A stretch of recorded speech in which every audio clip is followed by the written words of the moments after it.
हमने पिछली बार यशायाह की भविष्यवाणी में यकोन्याह राजा तक देखा था। अब हम उसके आगे देखेंगे। अब हमने एक 7 अध्याय के यकोन्याह राजा को देखेंगे। तो उसको श्राप दिया था परमेश्वर ने, और वो यहूदा का राजा था। ओके, तो उसको बोला था कि दाऊद के गद्दी पर अब उसके बाद यकोन्याह राजा के पुत्र को आना था, लेकिन यकोन्याह राजा को श्राप दे दिया गया। ओके, कि अब के बाद कोई भी तेरे द्वारा गद्दी पर नहीं आएगा। तो वो दाऊद की गद्दी खाली रह गई थी। फिर यीशु मसीह कैसे क्या दाऊद के गद्दी पर आ गया। ओके, तो ये एक सवाल आ जाता है। तो हमने क्या देखा कि पिछले वक्त में हमने देखा कि अगर हमको रूथ की पुस्तक अगर समझ में आ जाएगी तो हमको समझ में आएगा कि वो जो बोएज था उसने क्या काम किया। अगर प्रकाशित वाक्य में देखेंगे 5 अध्याय, अगर वो और रूथ की पुस्तक हम दोनों समझ में लेंगे तब हमको समझ में आएगा कि जो सील खोलने की बात कर रहा था वो मनुष्य लहू के कपड़ों से भरा हुआ था, और लहू से भरे हुए कपड़े को जो पहना हुआ था वो परमेश्वर का मेमना था, और वो सील तोड़ने के लिए योग्य माना गया था। प्रभु यीशु मसीह को सील तोड़ने के लिए योग्य माना गया था। ये सील तोड़ने को योग्य माना गया था, इसका मतलब क्या बनता है कि जिस तरह से रूथ यहूदा घराने के अंदर आ चुकी थी, वो मोआबी थी, लेकिन वो नवमी के कारण वो यहूदा घराने के अंदर ऐड हो चुकी और विधवा हो चुकी थी। उससे कोई संतान हो नहीं सकता था, तो उसका कोई नवमी का कोई और पुत्र भी बाकी नहीं था, तो वो घराना अभी ख़त्म हो जाएगा। ओके, तो उस घराने को ख़त्म नहीं होने देना है। तो इमीडिएट उसका नेक्स्ट बंधु जो रहता है उसको उस स्त्री से शादी करना चाहिए, तभी उसका घराने को वो आगे लेकर जा सकता है। ओके, तो इमीडिएट नेक्स्ट बंधु जो उस घराने का मौजूद था, वहाँ पर 2 जन थे। एक बोएज था और एक बोएज का बड़ा भाई था। तो पहले तो बोएज ने बोला कि अगर बड़ा भाई उसकी अवस्था को अपना लेता है तो वो हो जाएगा, लेकिन अगर नहीं अपनाता है तो फिर उसके बाद बोएज को वो कानून की तरफ से, व्यवस्था की तरफ से आज़ादी मिलती है कि वो रूथ को अपना ले और उसके ज़मीन जायदाद को वो नवमी को लौटा देगा। ओके, तो ये काम करने के लिए लायक, व्यवस्था के लायक जो था वो बोएज था। ओके, अब ये व्यवस्था के लायक हम देखेंगे कि एक प्रकार से यीशु मसीह को वो व्यवस्था के नियम में बिठाया गया था, इसके लिए वो सील को तोड़ने के लिए योग्य माना गया। ओके, और वो सील का तोड़ना, उसके बाद क्या हुआ, बोएज के साथ क्या हो गया, बोएज के वंश में से यीशु मसीह का जन्म हुआ है। ओके, तो वो वंश को जारी रखा परमेश्वर ने उसका पर्पस के लिए। और दूसरा एक काम क्या हो गया उसमें कि जो ज़मीन थी, ओके, जो बंधुआई में थी, उनको वो जुबली का समय रहता है, उस वक्त छुड़ाने का समय रहता है। तो उस वक्त में नवमी को अपने अपने घराने की ज़मीन लौटा कर मिल गई। ओके, नवमी जिस गोत्र की थी उस गोत्र के अंदर की ज़मीन उसके बेटों को बांटी गई थी। ओके, उसके पिता के द्वारा बेटों को आता है, बेटों के बाद वो ज़मीन अभी किसी की नहीं रहेगी। ओके, तो वो ज़मीन दोबारा नवमी के पास आ गई और वो बोएज के कारण आ गई। अब बोएज उसका मालिक है जो आगे उस ज़मीन का नाम को बचाए रखेगा, उसका वंश को आगे रास्ता देगा। ओके, तो इस प्रकार से हो जाता है कि यीशु मसीह ने कैसे क्या मोल दिया। ओके, उसको मोल देना पड़ता है। तो वो मोल देकर ज़मीन को, जिस ज़मीन का अभी कोई वारिस नहीं रहता है, उस ज़मीन को उसने खरीद लिया। ओके, और क्योंकि उसका इमीडिएट नेक्स्ट, व्यवस्था के बाद इमीडिएट नेक्स्ट जो था वो कौन उसको खरीदेगा, उसके नेक्स्ट बंधु जो रहेगा वो यीशु मसीह था, और यीशु मसीह ने उसे खरीद लिया। हम अन्य जातियों को उसमें ले लिया और परमेश्वर को वो आगे बढ़ने का रास्ता दे दिया। ओके, तो इस प्रकार से प्रकाशित वाक्य 5 और रूथ की पुस्तक को हम दोनों मिला के पढ़ना है और समझना है कि यहाँ पे बोएज के साथ क्या हो गया है और वहाँ पे यीशु मसीह जो मेमना है उसके साथ क्या हो रहा है। ओके, तो हम अभी देखेंगे आगे कि जो ब्लड लाइन है यकोन्या के आगे नहीं रुका। कैसे नहीं रुका वो? क्योंकि यकोन्या राजा को तो बंद कर दिया परमेश्वर ने, उसका कोई वंश आगे नहीं जाएगा, उसको चाइल्डलेस कर्स दिया है। ओके, वो निर्वंश रहेगा ऐसा उसको कर्स दिया है, श्राप दिया है। फिर यकोन्या के आगे कैसे क्या दाऊद तक कोई पहुंच सकता है, दाऊद के वंश का कोई आगे कैसे जा सकता है, तो हम देखेंगे उसके बारे में। हम सीधा अभी वंशावली को देखेंगे। पुराने नियम में हम जो भी देखते हैं वो प्रभु यीशु मसीह का प्लान परमेश्वर पुराने नियम में छुपा के रखा हुआ था। ओके, वो अगर पढ़ते जाएंगे तो उसमें सब कुछ प्रभु यीशु मसीह का ही बारे में लिखा हुआ है, मनुष्यों के जानकारी के लिए लिखा हुआ है वो। इसके लिए हमको समझना है कि पुराने नियम में क्या क्या हुआ था, वो सब प्रभु यीशु मसीह के ही बारे में हमको ढूंढ के निकालना है उसके अंदर से। हम देखेंगे कि जो छुटकारे का था, ओके, छुटकारे का योजना था परमेश्वर का, वो किस प्रकार से वचनों में से आगे बढ़ाता हुआ लेकर गया कि मनुष्य का छुटकारा हो जाए। ओके, और परमेश्वर के इस छुटकारे की योजना के बारे में शैतान को भी जानकारी हो चुकी थी। जब हव्वा ने बोला कि मुझे मनुष्य पुत्र परमेश्वर की ओर से प्राप्त हुआ, तो उस मनुष्य पुत्र में से परमेश्वर उसने काइन को देखा कि उसको मार डाले, क्योंकि परमेश्वर पहलौठे के ऊपर ध्यान रखता था। अगर वो जुड़वा भी होंगे आबेल और काइन, तो पहला कौन आया रहेगा उसी के ऊपर परमेश्वर का ध्यान रहेगा। तो इसके लिए जैसे काइन और आबेल के अंदर दुश्मनी को उगाया गया और आबेल का हत्या किया गया, इसका मतलब आबेल सबसे पहला आया होगा, पहलोठा आया होगा, क्योंकि परमेश्वर ने पहलोठा को इम्पोर्टेंस दिया था और आबेल का सैक्रिफाइस स्वीकारा था। ओके, तो ऐसा देखा जाता है कि हो सकता है कि आबेल पहलोठा है, ये निश्चित नहीं है, लेकिन जिस प्रकार से परमेश्वर बर्ताव कर रहा है, उसने आबेल की सैक्रिफाइस को स्वीकारा और आबेल के पास ब्लड का सैक्रिफाइस था और परमेश्वर की हार्ट डिज़ायर जो थी छुटकारे की, वही तरीके का उसने सैक्रिफाइस भी लाया था, उसका ही उसने करियर भी सिलेक्ट किया था, प्रोफेशनली भी वो भेड़ बकरियों का चराने वाला था।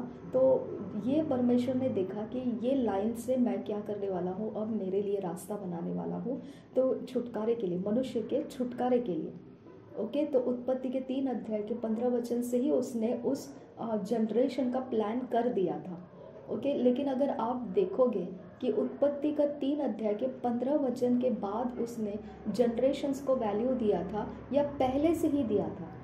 जनरेशन तो वो पहले से ही रखा था, क्योंकि उसने आदम और हवा को बनाने का काम ही इसके लिए किया था कि वो डोमिनेट करें और पूरी पृथ्वी को वो मनुष्य जातियों से भर दे।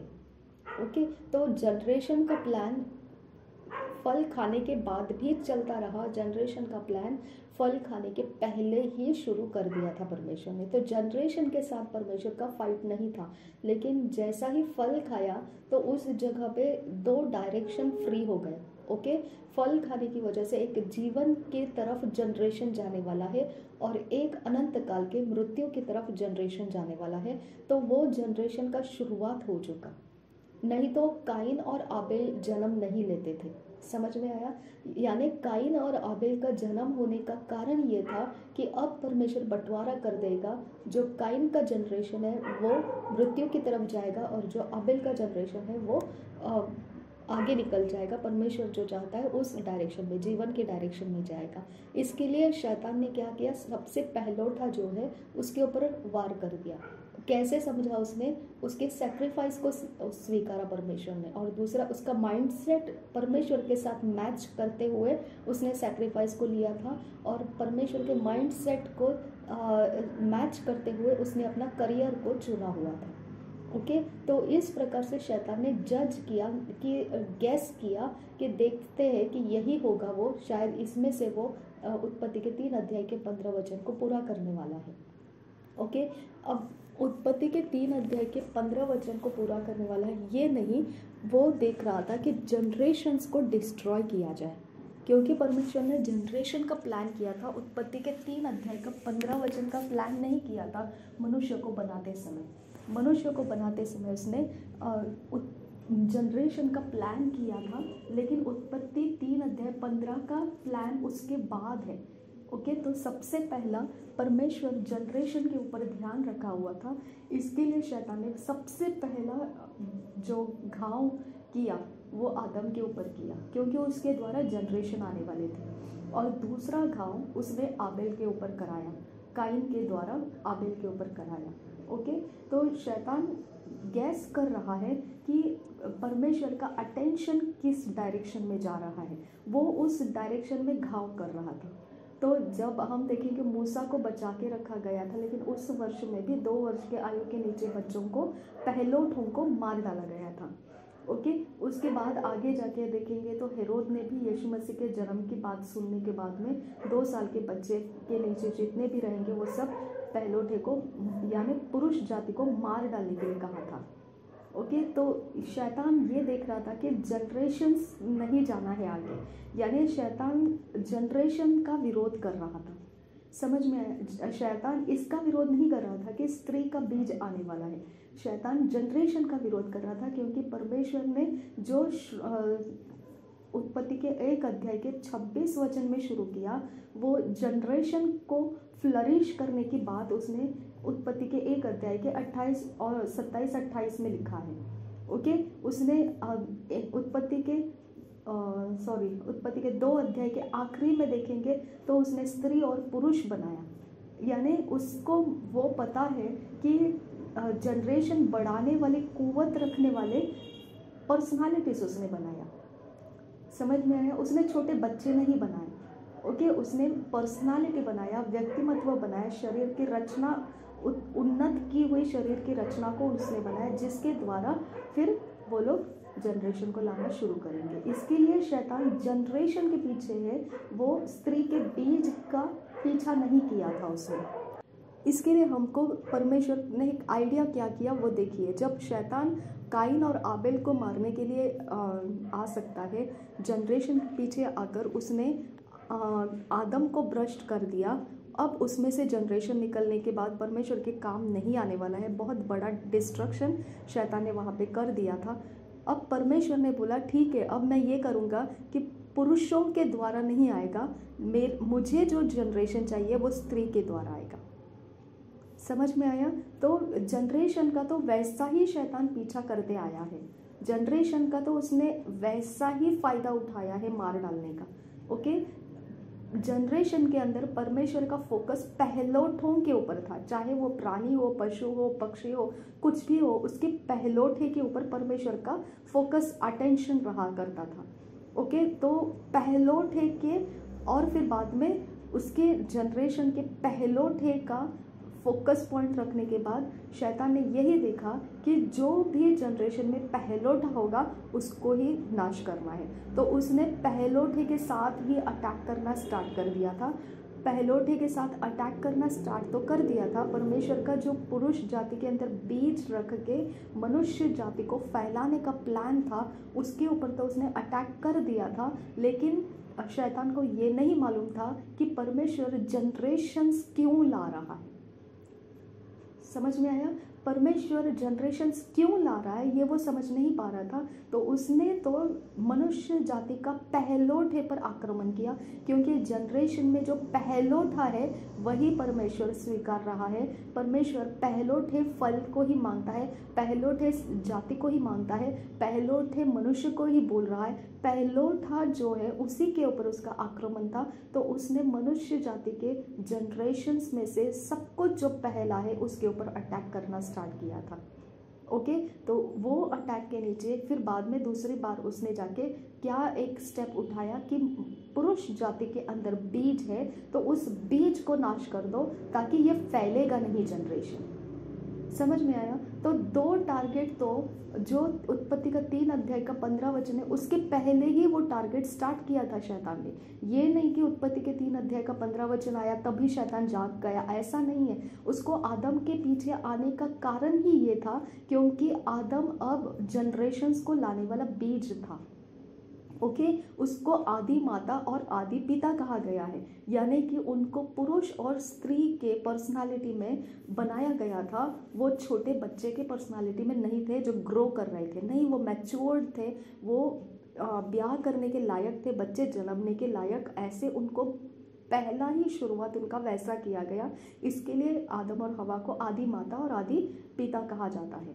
ओके, तो यहाँ पे आपको क्या दिखाई देता है कि जो परमेश्वर का टारगेट था, अब इसके बच्चे जब आएंगे तो किस में से आएंगे? आदम में से ही आएंगे। अब उस जगह पर उसने अटैक करना स्टार्ट किया, वो आदम को करप्ट कर दिया, आदम को डबल सुनाई देने लगा। ओके, वो शैतान का भी सुनता है और वो परमेश्वर का भी सुनता है, ये मिक्सचर आ गया वहाँ पर। ओके, अब परमेश्वर ने काइन और आबेल के अंदर भी वो मिक्सचर का सेपरेशन बताया।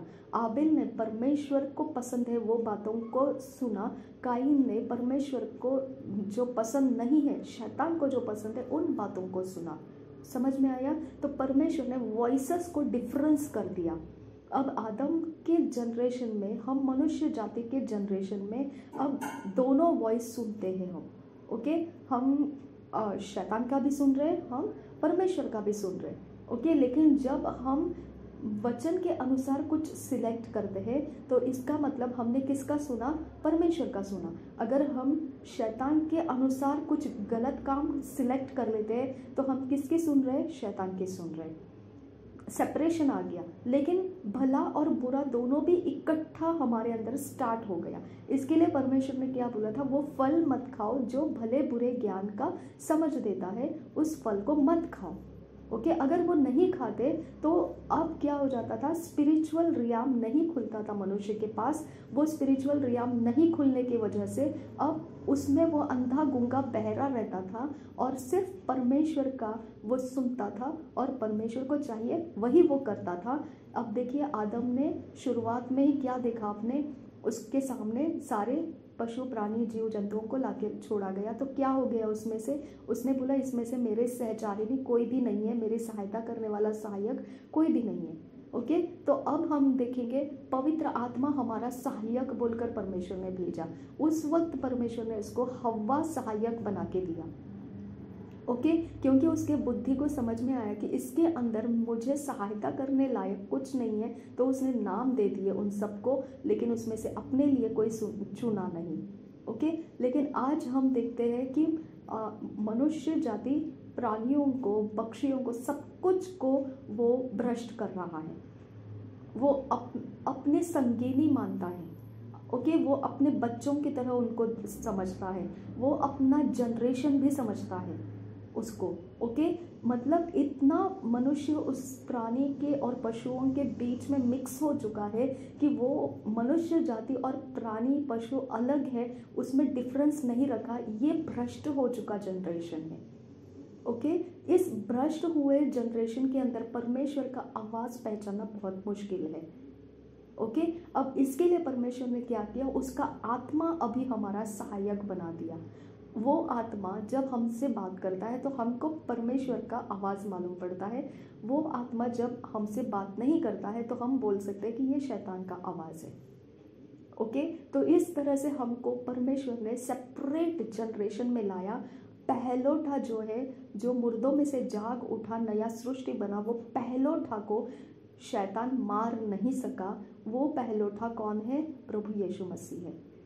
ओके, जो पुनरुत्थित होके निकला बाहर, वो पहला पुनरुत्थित हुआ इंसान है, पहला न्यू क्रिएशन है। हम पहले के बाद नंबर लग गए हमारे, अब हम उसके पीछे आने वाले न्यू क्रिएशंस हैं, उसके पीछे हम न्यू क्रिएशंस हो चुके हैं। इसके लिए यीशु मसीह तो कब्र में जाने के बाद, मुर्दों में गिनती करने के बाद तीसरे दिन वो जी उठा, लेकिन उसको न्यू क्रिएशन का लाइफ को प्रोसेस में जाके बना के लाना पड़ा। लेकिन अब हम सिर्फ यीशु मसीह के ऊपर विश्वास करने से न्यू क्रिएशन में आ जाते हैं। तो हमारा न्यू क्रिएशन होना अब बहुत आसान है। अब हम सब आदम बन चुके हैं, हमारे अंदर अभी बीज है। ओके, हम सब आदम बन चुके हैं, हमारे अंदर अभी बीज है। अब हमारे बीज जो है वो परमेश्वर का वचन है, और हम किसके साथ संगति कर रहे हैं? हव्वा। हमारे लिए हव्वा कौन है? पवित्र आत्मा है।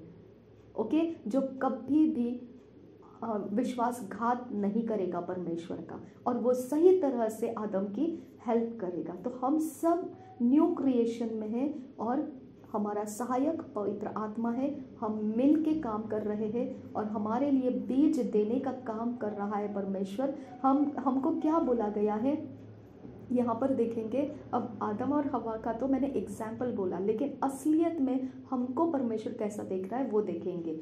हमको प्रभु यीशु मसीह की दुल्हन बनाया गया है, कलसिया।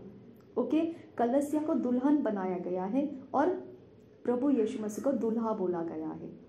ओके, उसके बारे में टीचिंग है, अलग टीचिंग है, वो मैं बाद में आपको बताऊंगी। लेकिन हम अभी के वक्त में हम देखेंगे कि परमेश्वर क्या कर रहा है हमारे साथ। उसने हमको यीशु मसीह के ऊपर विश्वास करने की वजह से पहलोटे के पीछे हमारे नंबर्स लगा दिया, नया सृष्टि बना दिया। अब नया सृष्टि के अंदर उसने क्या किया, पवित्र वचन को भरा। ये पवित्र वचन क्या कर रहा है, ये दूसरों को जन्मा रहा है, नया जीवन प्राप्त करने की ताकत दे रहा है।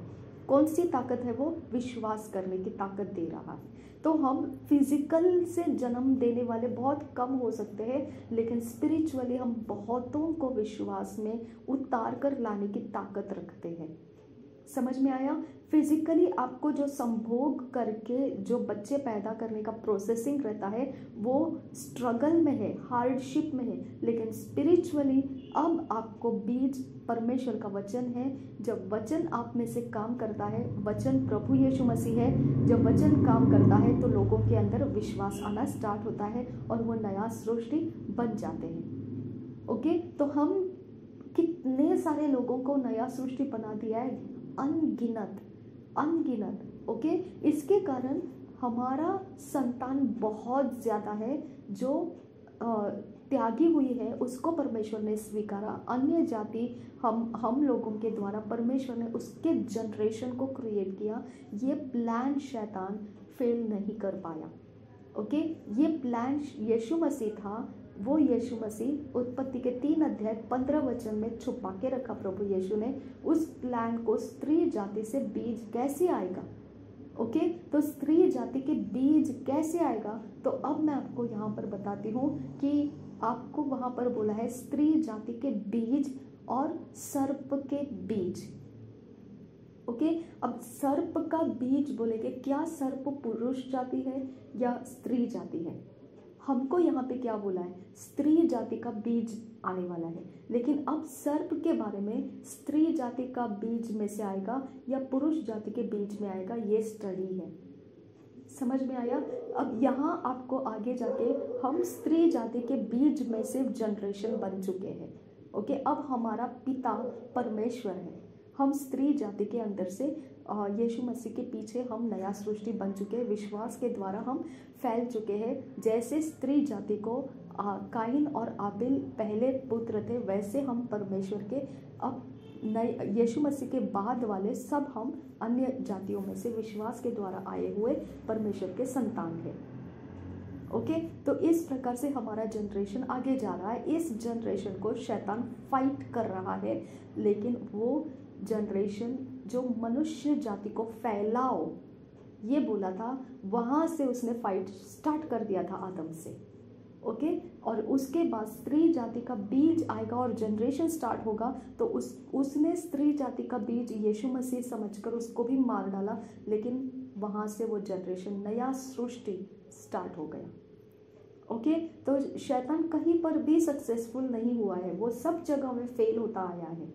ओके, लेकिन परमेश्वर का प्लान की तरफ हमारा फोकस है। वो तो ऑलरेडी फेलियर ही है, जो शैतान कर रहा है वो सब फेलियर ही है, तो हमको उसके बारे में चर्चा नहीं करना है। लेकिन हम परमेश्वर की योजना की तरफ देख रहे हैं कि उत्पत्ति के पहले अध्याय से ही परमेश्वर जनरेशन को महत्व दिया है। ओके, उत्पत्ति के 3 अध्याय के 15 वचन से भी परमेश्वर ने जनरेशन को ही लाया है। उत्पत्ति के पहले अध्याय में हम देखते हैं कि मिट्टी के शरीर से बना हुआ जनरेशन था, लेकिन उत्पत्ति के 3 अध्याय में परमेश्वर ने आत्मा से जन्माए हुए जनरेशन के बारे में बात करके रखा था। अभी दूसरी एक स्टडी हमको ध्यान रखना है कि परमेश्वर दाऊद के गद्दी का इतना उल्लेख क्यों कर रहा था। ओके, अब यकोन्या राजा का गर्भ को बंद कर दिया गया है, उसका बच्चा जन्मेगा नहीं, वो बांझ रहने वाला है। इतना सब कुछ होने के बाद में अब उसकी गद्दी के ऊपर राजा दाऊद के गद्दी के ऊपर कोई नहीं आ सकता, ये परमेश्वर ने रास्ता बंद कर दिया और खुद बोल रहा है कि दाऊद की गद्दी के ऊपर आने वाला जो वंश है वो यीशु मसीह रहेगा, उसकी गद्दी कभी खाली नहीं रहेगी। और खुद ने यकोन्याह राजा का वंश बंद कर दिया। ओके, तो ये क्या हो गया, फिर इसके बीच में क्या हो गया वो हमको समझना ज़रूरी है अभी। अब यहाँ आपको प्लान समझ में आता है परमेश्वर का वंश कैसे शुरू होता है। शैतान ने आदम के ऊपर इसीलिए हमला किया क्योंकि आदम से वंश शुरू होने वाला था। अब उत्पत्ति के 3 अध्याय के 15 वचन में स्त्री के बीज के ऊपर क्यों पर शैतान ने हमला किया, क्योंकि उसके ऊपर से ही वंश आने वाला था। अब दाऊद के गद्दी के ऊपर कोई आना है, इसके बारे में परमेश्वर के पास क्या व्यवस्था था, क्या प्लान था, क्योंकि यहाँ पे परमेश्वर ने भी यकोन्याह को स्टॉप कर दिया था। ओके, पीछे से आदम को भी स्टॉप कर दिया था। ओके, यहाँ पे यीशु मसीह सक्सेसफुल होके आगे हमको लेकर जा रहा है, लेकिन बीच में दाऊद की गद्दी का क्या हो गया फिर। प्रकाशित वाक्य 12 के अनुसार अगर कोई प्रकार के जैसे विरोध करता है, मतलब यहूदियों का विरोध करता है, ठीक है, यहूदी विरोधी बनते हैं, तो यहूदी विरोधी बनने वाले हर एक इंसान जो भी रहेगा वो शैतान की ओर से है। ओके, ये प्रकाशित वाक्य 12 के अनुसार है। अब हम यकोन्याह की तरफ देखेंगे। यिर्मयाह के 22 अध्याय में ऐसे लिखा है कि जो उत्तर का राज्य था वो बंधुआई में चला जाएगा, जो दक्षिण का राज्य है वो भी बंधुआई में लिया जाएगा। तो जो आखिरी में बचा हुआ बादशाह था यहूदा का, वो दक्षिण के तरफ था, दक्षिण के बादशाह में था, दक्षिण की ओर यहूदा का राज्य जो है, यहूदा के नाम से जाना जाता जो है, उसका ये आखिरी वाला था बादशाह, ये यकोन्याह। तो ये आखिरी में बंधुआई में चला गया दक्षिण के राज्य में से। जैसे हमने पहले भी देखा कि जो उत्तर की ओर राज्य था, इज़राइल का टूटा हुआ राष्ट्र टूट के अलग हो गया, वो उत्तर की तरफ गया वो लोगों का, तो वहाँ पे वो लोगों ने मूर्ति पूजा वगैरह सब कुछ भ्रष्ट करने वाली बातों को शुरू कर दिया था, और उनके ऊपर परमेश्वर ने सबसे जल्दी उनके ऊपर पनिशमेंट्स को भेजा था।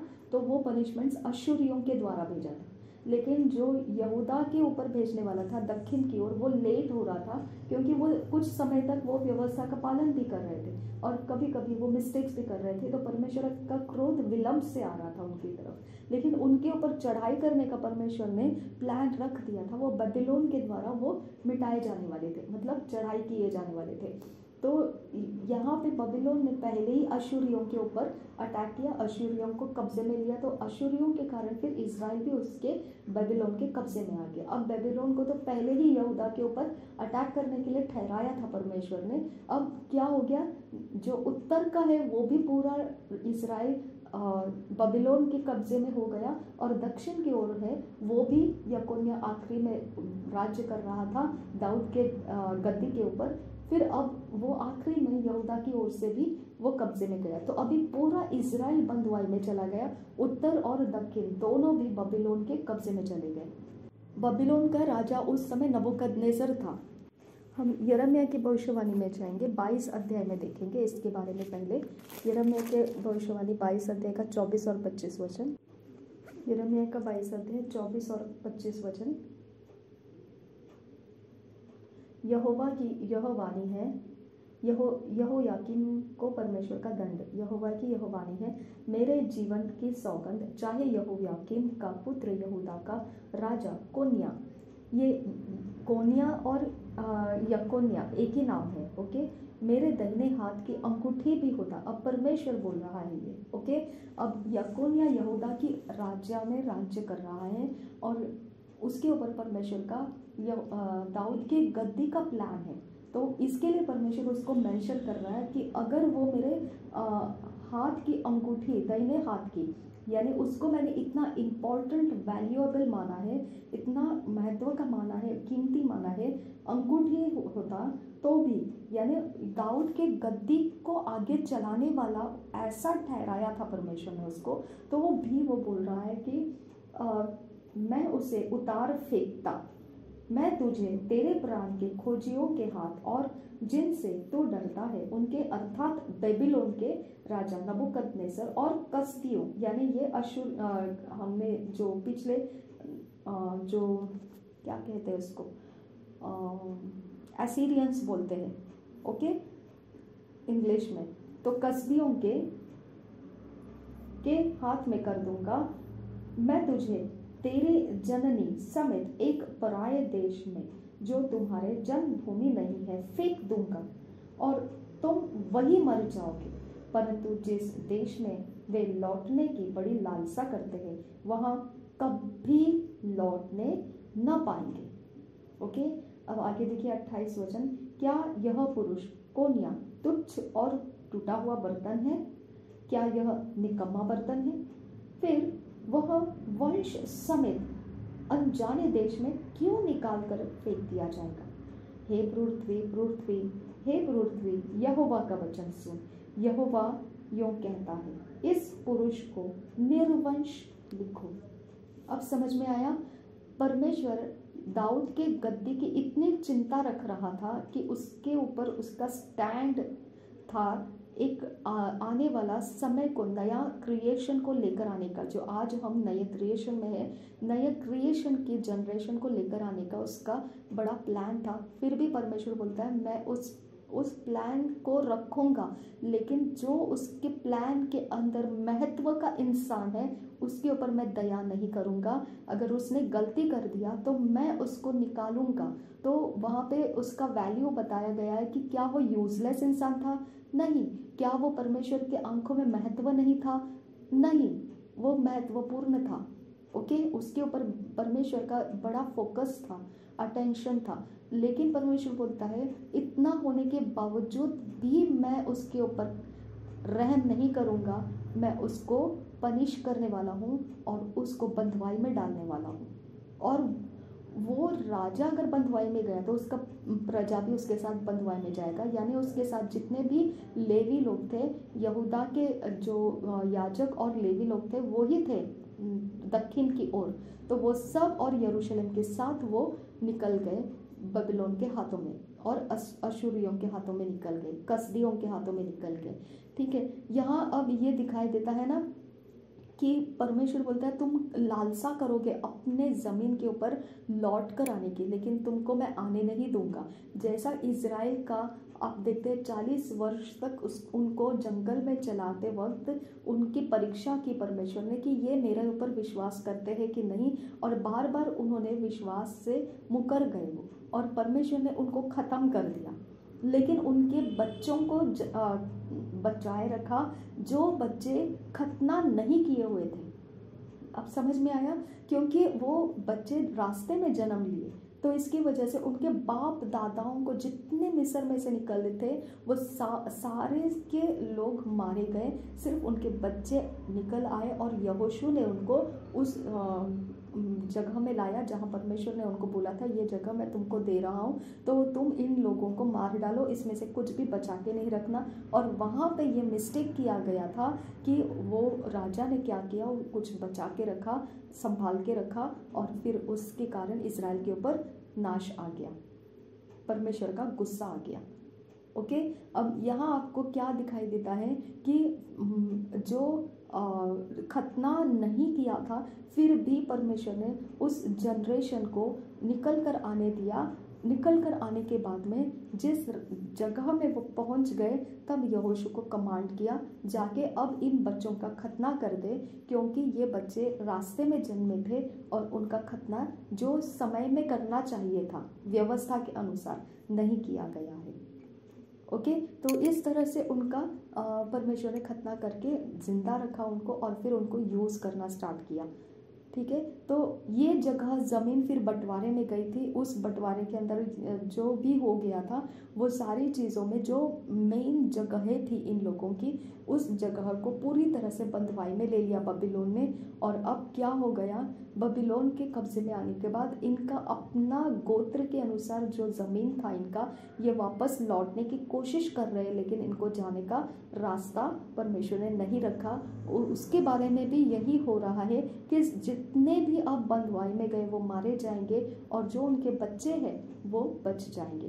क्योंकि परमेश्वर क्या कर रहा था कि जो उसके काम नहीं आ रहे हैं उनको वो ख़त्म कर रहा था, और जो अभी नया जनरेशन है, नया पीढ़ी है, वो उनको तैयार कर रहा था कि आगे का समय, आगे के काम में वो काम कर सके विश्वास के साथ। इसके लिए अभी हम देखेंगे कि परमेश्वर ने फिर दाऊद के गद्दी पर वंश को लाया कहाँ से। अब अगर हम मत्ती को देखेंगे तो मत्ती के अंदर अब्राहम से वंशावली बताया है मत्ती ने, ठीक है।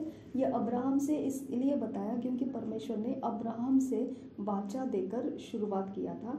वहाँ से लेकर उसने अब्राहम में से इज़राइल को उत्पन्न किया, इज़राइल की जाति को बनाया, और इज़राइल के जाति में दाऊद की गद्दी को स्थिर किया, और दाऊद की गद्दी पर यीशु मसीह राजा होकर बिठाया जाएगा। वो गद्दी खाली नहीं रहेगी, इसका प्रॉमिस किया था। ओके, इसके लिए हम बोलते हैं कि राजाओं का राजा आ रहा है। ओके, तो वो अब हम देखेंगे कि उसका यकोन्याह के बाद का वंश उसने कैसा काउंट किया। अब मत्ती रचित सुसमाचार में देखेंगे तो उसके शुरुआत में आप देखेंगे अब्राहम से उसने जो वाचा शुरू किया था, वहाँ से उसकी वंशावली को मत्ती ने समझाया है।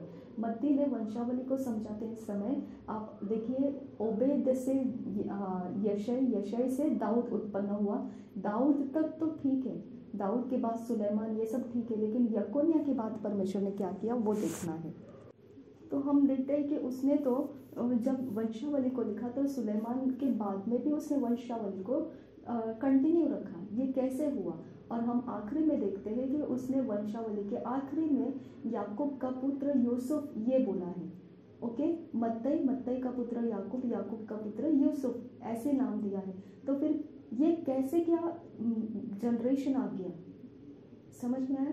ये कैसे कि यूसुफ उस ब्लड लाइन में आ गया जो दाऊद का ब्लड लाइन था। जब यकोन्याह राजा को परमेश्वर ने निर्वंश होने का श्राप दे दिया था, तो वो श्राप कहाँ गया? फिर उसके जगह में फिर कैसे क्या यूसुफ तक ये वंशावली को गिनती किया जा रहा है।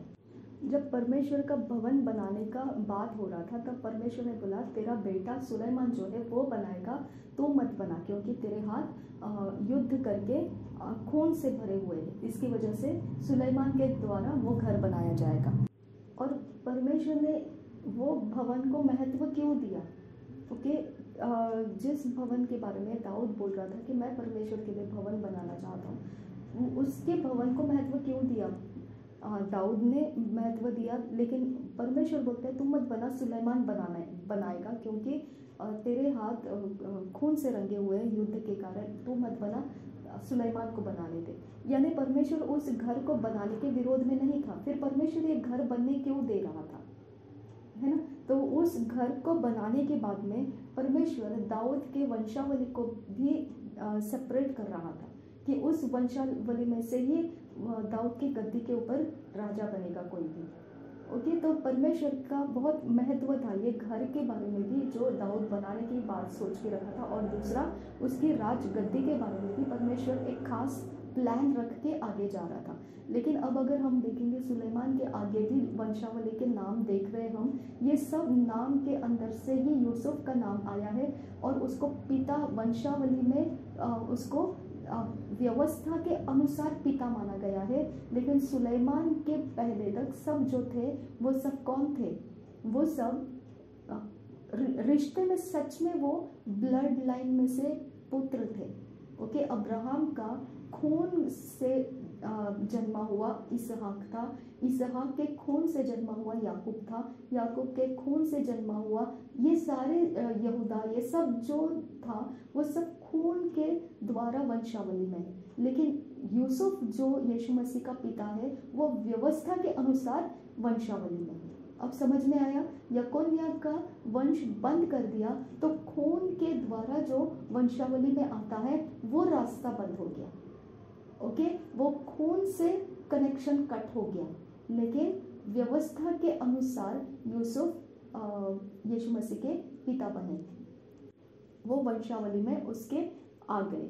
ठीक है, अब हम देखेंगे लूका के बारे में। लूका ने जब शुरुआत किया तो उसके वंशावली में सबसे पहला उसने आदम से शुरुआत किया। आदम इसीलिए क्योंकि वो खून को महत्व दिया। ठीक है, अब व्यवस्था के अनुसार अगर मत्ती को देखेंगे तो वाचा के अनुसार उसने शुरुआत किया। अब्राहम को वाचा दिया परमेश्वर ने, वहाँ से शुरू किया। लेकिन लूका ने जो शुरू किया वो सीधा आदम से शुरू किया। आदम जो आदि माता आदि पिता जो आदम और हवा है, वहाँ के ब्लड लाइन में से जो पुत्र जन्मे थे, उधर परमेश्वर ने कैसे दाऊद तक लाया, फिर सुलेमान से आगे कैसे लेकर आया, तो आदम से उसने शुरुआत किया। अब लूका जो था वो एक प्रकार वैद्य था। ठीक है, तो शरीर के बारे में रोग को ठीक करने वाला वैद्य था वो। ओके, लेकिन उसके ध्यान फोकस उस ब्लड के ऊपर था जिसके अंदर से परमेश्वर काम कर रहा था। तो आदम से लेकर उसने जो शुरू किया वो दाऊद तक तो ठीक उसने पकड़ा है लाइन, लेकिन जब दाऊद की तरफ से आया तो सुलेमान के बाद कुछ चेंज हो गया है। वहाँ पर हम देख सकते हैं उस बात को। हम मत्ती में देखेंगे ना, तो मत्ती के अंदर जो सुलेमान है, सुलेमान के बाद जो वंशावली बताई गई है वो वंशावली लूका नहीं बता रहा है। ओके, आपको समझा? सुलेमान के बाद जो वंशावली मत्ती बता रहा है, मत्ती ने बताया सुलेमान के बाद लहू के अंदर से जन्मे गए जो बच्चे थे, बेटे थे, कैसे राजगद्दी को लेकर आए, वो लाइन उसने बताया है। ठीक है, लेकिन एक जगह है जो लूका के अंदर सुलेमान के बाद जो राजगद्दी पर बैठना चाहिए, मत्ती बताता है रेहोबोआम है, लेकिन यहाँ पे लूका बोलता है सुलेमान के बाद डायरेक्ट नाथान है। तो फिर बीच में का वो सब कहाँ गया जो मत्ती ने दिखाया था, वो लोग किधर गए? वो राजगद्दी के बारे में उसके लूका के इसमें क्यों नहीं आए? अब अगर लूका को देखेंगे तो मत्ती को देखेंगे तो उसके वंशावली यूसुफ जो व्यवस्था के अनुसार पिता है यीशु मसीह का, वहाँ पर आके रुक गया। लेकिन लूका के अंदर अगर आप देखेंगे तो वंशावली मरियम पे आकर रुक जाती है। मरियम को उसने वंश के पुरुष जाति में से मरियम तक पहुंचना, ओके, उस अवस्था में उसने मरियम की वंशावली को सिलेक्ट किया। मत्ती ने यूसुफ के वंशावली को बताया और लूका ने मरियम की वंशावली को बताया। और लूका ने वो वंशावली की शुरुआत कहाँ से की? जब सुलेमान तक आ गया, फिर उसने रास्ता बदल दिया और उसने मरियम की वंशावली का शुरुआत किया। लेकिन मत्ती ने सुलेमान के ही रास्ते से आगे जाकर यूसुफ उसका व्यवस्था के अनुसार पिता बना है, ब्लड लाइन के अनुसार नहीं। जैसे दाऊद का खून से जन्मा हुआ सुलेमान था, वैसा यूसुफ नहीं था। ओके, तो इस वो वंशावली जो थी वो व्यवस्था के कारण यूसुफ उस ब्लड लाइन के अंदर वारिस बन गया। उस व्यवस्था के अंदर जो परमेश्वर ने रखी हुई थी, व्यवस्था के कारण वो उस जगह में पुरुष जाति में वारिस बन के वो ब्लड लाइन के अंदर राजगद्दी के ऊपर आने का उसका उस हिसाब में दिखाई देता है। यीशु मसीह उसका पिता व्यवस्था के अनुसार दिखाई देता है। ठीक है, लेकिन लूका ने क्या किया? सुलेमान के बाद में नाथान का ब्लड लाइन स्टार्ट कर दिया। नाथान के यहाँ से उसने मरियम का ब्लड लाइन बताया। उसने आखिरी में आकर मरियम की वंशावली को उल्लेख किया है सब नामों में। एक वक्त ऐसा आया था कि आप गिनतियों के पुस्तक में देखेंगे 27 अध्याय के 1 वचन से 11 वचन में आप देख सकते हैं, वहाँ पर एक तोरा का जो रूल्स रहता है वारिस के बंटवारे में, विरासत के बंटवारे में। ओके, तो उस विरासत के बंटवारे में रूल्स में कुछ चेंजेस आ गया था। ओके, वो मूसा के द्वारा उस बारे में बात किया गया था और वो यहोशू के द्वारा उस बात को काम करने में ले लिया था। ओके, वहाँ पर ये रहता था कि अगर जो दुल्हन है उसके पिता ने अगर जमाई को अपना बेटा मान लिया, ओके, दुल्हन के पिता ने अगर जमाई को अपना बेटा मान लिया, तो अब उस घर का वो बेटा बन गया, तो विरासत में वो अपने बेटे का पति नहीं है, बल्कि वो उस घराने का खून बन गया, वो व्यवस्था के अनुसार। ओके, उस घराने का वो खून बन गया। ये व्यवस्था के अनुसार परमेश्वर ने मूसा के कहने के कारण वो ग्रांट किया था और उसको यहोशू ने शुरुआत किया था। तो ये एक जगह है, यहाँ पे नाथान बीच में आ जाता है, क्योंकि जेलोफिना जो हम पढ़ेंगे उसका नाम हिंदी में कैसे मैं नहीं बोल पा रही हूँ, लेकिन वो एक बेटी थी जिसके कोई भी बंधु बाकी नहीं रहे थे और 2 बहनें बाकी थे। तो उन्होंने जाके मूसा से बोला, अब हमारी विरासत तो वैसे ही खाली पड़ी रहेगी और किसी के भी बीच में वो बांट दी जाएगी, तो हमारा क्या रहेगा? तो हमारी विरासत के लिए कुछ तो परमेश्वर से योजना मांगो। ओके, कुछ तो व्यवस्था मांगो। तो परमेश्वर से वो व्यवस्था मांगा था। वो गिनतियों की पुस्तक के 27 अध्याय में लिखा है, हम पढ़ेंगे उसको। गिनतियों की पुस्तक का 27 अध्याय हम पढ़ेंगे।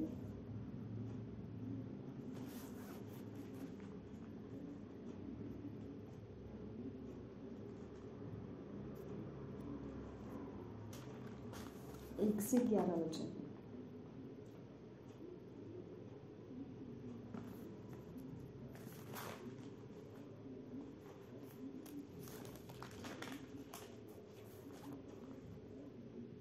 सलोफाद की बेटियां।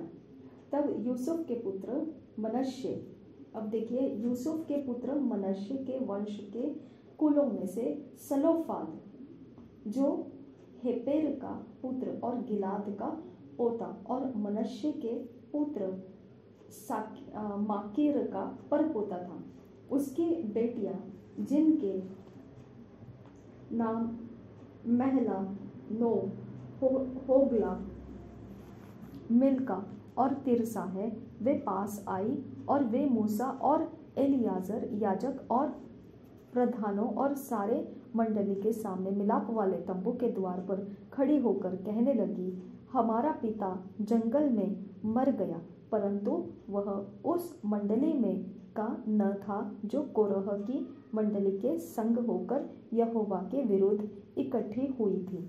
वह अपने ही पाप के कारण मरा और उसके कोई पुत्र न था, तो हमारे पिता का नाम उसके कुल में से पुत्र न होने के कारण क्यों मिट जाए?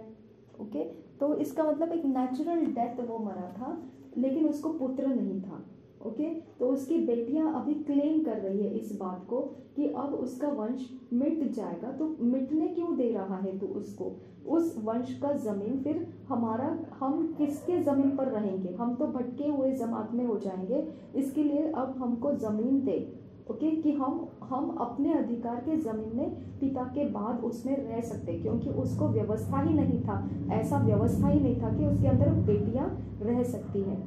तो इसके लिए उसने बोला कि अब हमारे बाल बच्चे, बेटे और जो भी पुरुष जाति हमारे साथ है, तो हमारे लिए हमारी ज़मीन ख़त्म हो जाएगी और वो पुरुष जाति जो है उनके यहाँ पे हम चले जाएंगे, तो हमारा घराना का तो ज़मीन मिट जाएगा। तो हमारे घराने को हम अगर किसी को बताना चाहेंगे तो उसके ज़मीन की पहचान हम किसके बारे में दें? ओके, हम किसकी बेटियां हैं, तो उसकी ज़मीन की पहचान हमको चाहिए। ऐसा उन्होंने उस वक्त में व्यवस्था के बीच में क्वेश्चन किया था।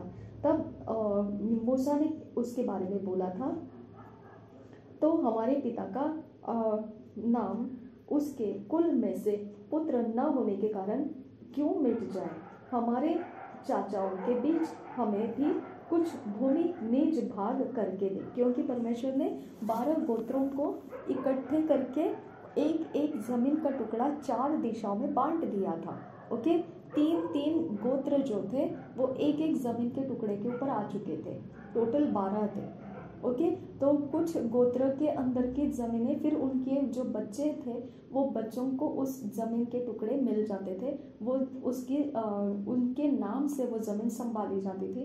तो अगर वो दूसरे गोत्र के अंदर उत्तर की ओर जाएंगे तो वो बता सकते थे कि एग्जैक्टली वो किस ज़मीन के ऊपर से आए हैं और उनका वंश में अभी कौन उस ज़मीन पर रह रहा है। तो कॉन्टैक्ट पॉइंट, यही तो बाबेल का टावर भी बन रहा था, है ना। वो लोग यही बोल रहे थे, अगर हम पृथ्वी के ऊपर भटक भी जाएंगे तो हमको कहाँ से आए हम कैसे बताएंगे। तो इसके लिए वो बाबेल का टावर बना रहे थे। तो यहाँ पे परमेश्वर का प्लान था ये कि उस तरह से मनुष्य को भटकने नहीं देना है, उसकी जाति को भटकने नहीं देना है, कि वो बराबर से बता सके कि उसके ज़मीन का नाम क्या है।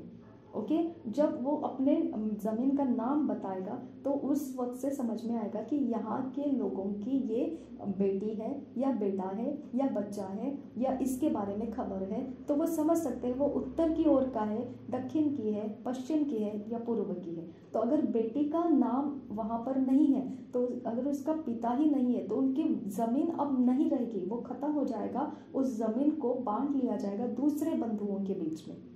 ओके, इसके लिए वो बेटियां बोलती है अगर हमको पूछेंगे कोई तो हम किस ज़मीन से निकल कर आए हम कैसे बताएंगे, क्योंकि ज़मीन के कारण हमारी वंशावली को पहचाना जाता है। ओके, तो यहाँ पे व्यवस्था के अंदर फिर चेंजेस आ गया।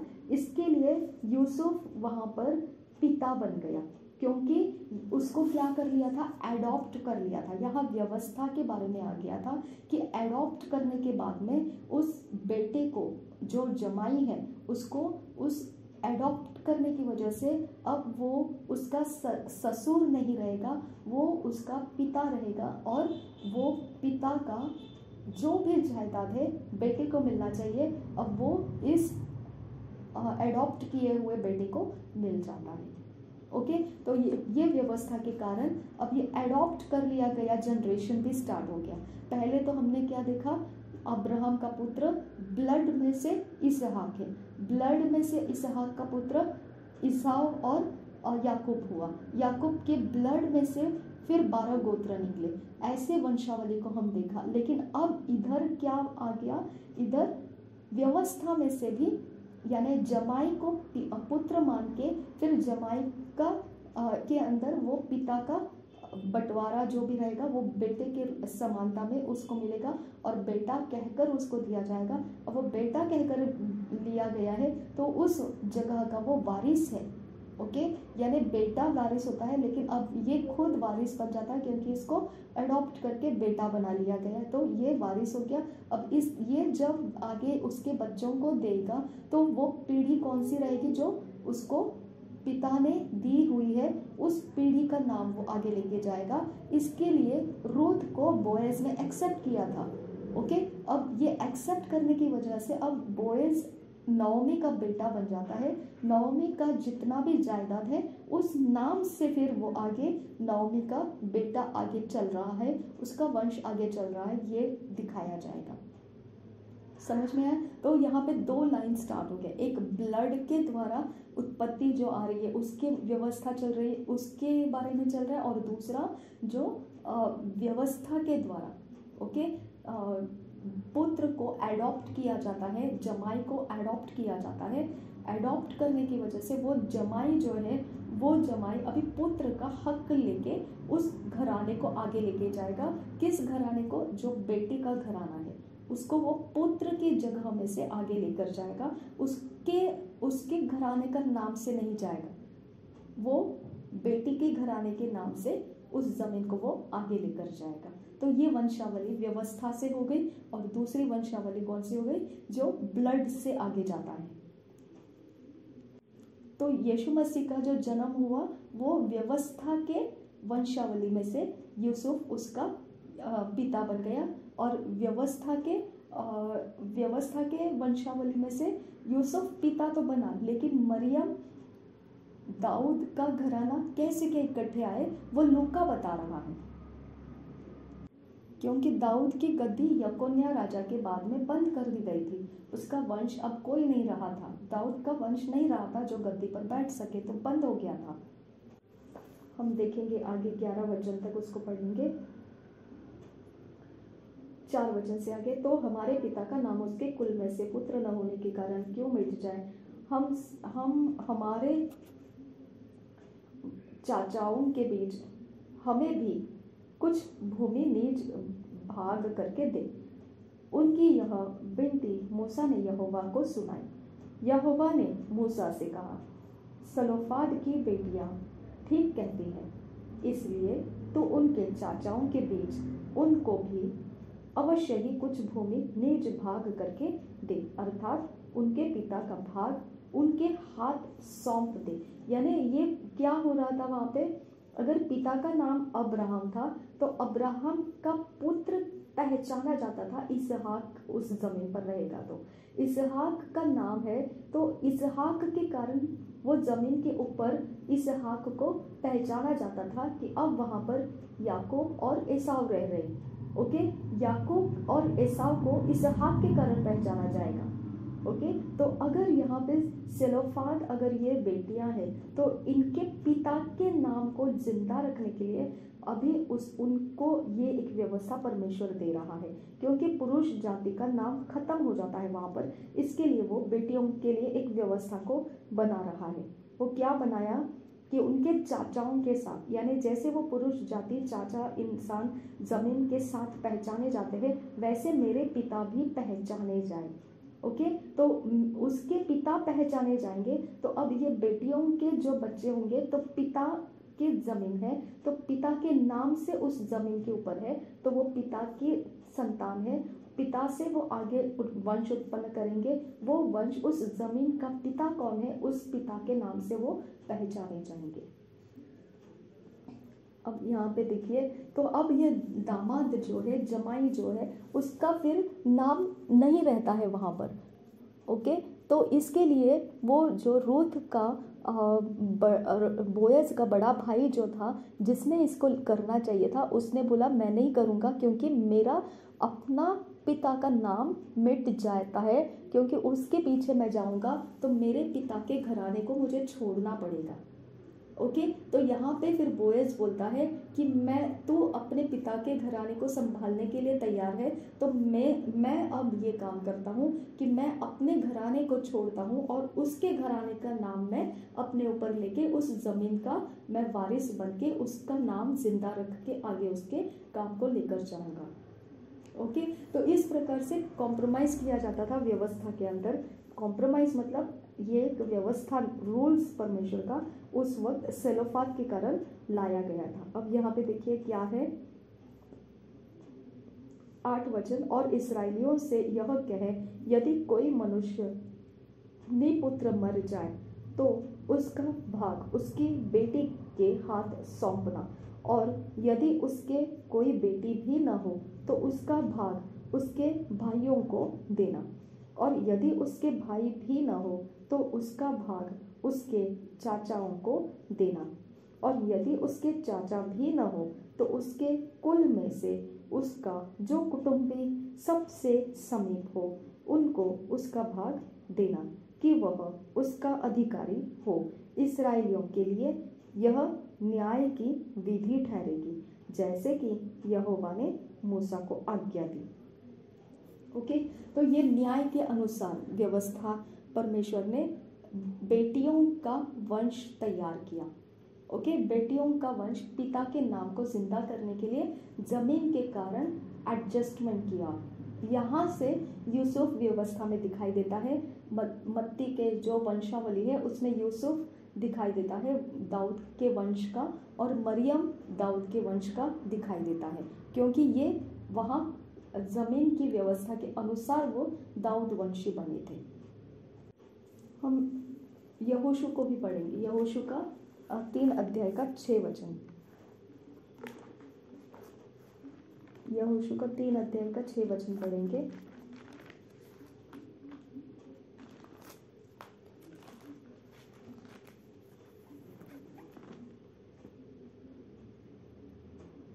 तब यहोशू ने याजकों से कहा, वाचा का संदूक उठाकर प्रजा के आगे आगे चलो। तब वे वाचा का संदूक उठाकर आगे आगे चले।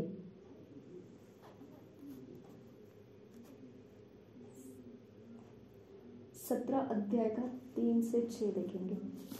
यहोशू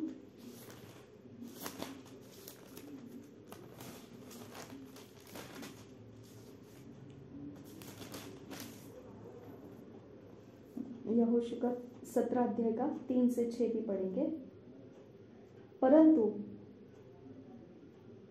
हेपेर जो गिलाद का पुत्र माकीर का पोता और मनश्शे का परपोता था। उसके पुत्र सलोफाद के बेटे नहीं, बेटियां ही हुई, और उनके नाम महला। देखिए अब ये जमाई के बारे में बोल रहा है। ओके, इसके लिए रूथ के साथ वो पहला वाला बोयस का भाई था, वो शादी करने को तैयार नहीं था, क्योंकि उसके बेटे फिर रूथ के नाम से जाने जाएंगे, रूथ के पिता के नाम से, मतलब रूथ के पिता के नाम से, मतलब वो घराने से जो नवमी का घराना है, नवमी के पति के घराने के नाम से जाने जाएंगे। वो नहीं चाहता था, क्योंकि वो खुद भी उस घराने के बाहर अपना खुद का घराना संभाल रहा था।